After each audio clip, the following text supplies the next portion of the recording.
Good afternoon, everyone. My name is Oladapo. Correct. It's a mouthful. Please don't break your teeth, except Africans will know the pronunciation. Thank you to the Civil Society Consulting for inviting me today.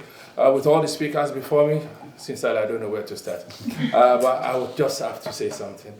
So I'm the Executive Director of African Development and Advocacy Center. It's a charity I started in 2011. I came into the country, into the UK from Nigeria in 2006.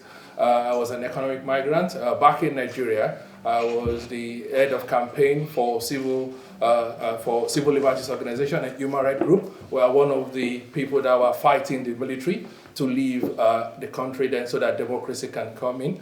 And coming into the UK, I came in with a visa, the highly skilled migrant visa, and I had to pay, work hard. I had to earn £35,000 a year for me to get my indefinite leave to remain, and there was no recourse to public fund. So what that meant was that if I fall sick, I'm on my own. And I thought, okay, which organization do we have in the UK that's actually championing, issues around this, issue within our space, within the African diaspora community, and there was none. So I decided, okay, I need to do something about it with my background in Nigeria. So I started the African Development and Advocacy Center, and we've grown organically since 2011. We're 13 years now actually this year. And one of the things we do was to look at issues that disproportionately, affects the Black community. One of the key ones then was the issue around immigration, the hostile immigration environment. So we were working with other organizations to have, campaigns and advocacy. One of also an issue that we focused on was also around homelessness. There was a lot of Black people that were homeless and nothing was happening about it, so we're campaigning about that.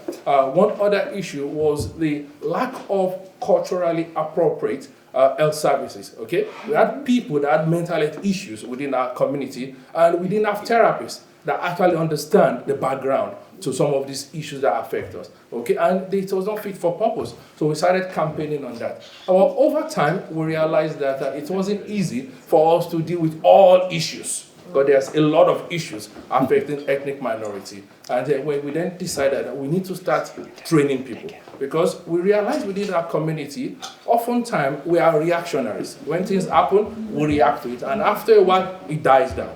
So, and a lot of time also, because we don't have the capacity, in a way, we always make noise instead of actually advocating. And we feel that noise making is advocacy. So we started training people. So we started our program, which was called the Community Advocacy and Mentoring Program, which was a program of 5 days. We trained people to become community advocates so that they understand the issues, how to identify the problem, the solutions, and also how to work within the community with other partners for them to be able to bring issues to the forefront and also see the way they can actually engage maybe their councillors, the MPs, and also the different ways. And we also mentor them. We do a 3-month mentoring so that they can know what to do. And over the last few years, we've actually trained over 60 community advocates all around, especially the London area. These are actually community members. These are people that are leaders of organizations, but they didn't know what to do before they came on our program. And gratefully, we got funding from reaching communities. We got funding from Trust for London, and the Civil Society Consulting actually are doing the evaluation, independent evaluation of our project. Now, after focusing on issues of advocacy, there was an area we found that there was a gap. During COVID, a lot of people were locked at home. We realized that there was no support group for African men.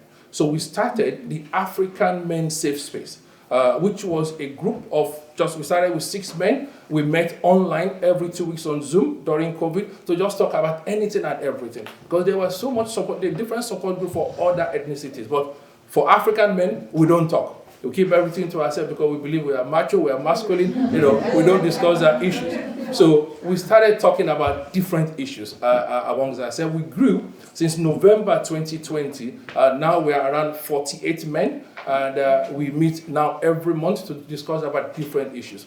2 years ago, some of the men, their wives were getting angry with us. You men, you seem to be selfish. You're just having your own safe space. So we created in 2022, November, the Black Women Safe Space, so that we can allow the women. So we can allow the women also to have a safe space so that they can discuss. They started with 3 women. They have now grown to 28 women. And they also meet online on Fridays, last Fridays of every month, to discuss about, different issues. Because there is a lot going on within our community. Like my sister has said, mental health issues, people not having safe space, nobody to talk to, you're not having people you can trust. And the truth is that within our community, we are the best person, to deal with our problems. Yeah, and one of the things we do when we train people as community advocates is that we need a seat up there in the decision making, because if we don't have people there representing us, I'm really sorry to say, the same thing will continue to happen. So, and that is what we do. We want to get people to have an understanding of what advocacy is, so that they can, put their matters in the forefront and also be representing the interests of Black people. Thank you. Yeah. Thank you very much.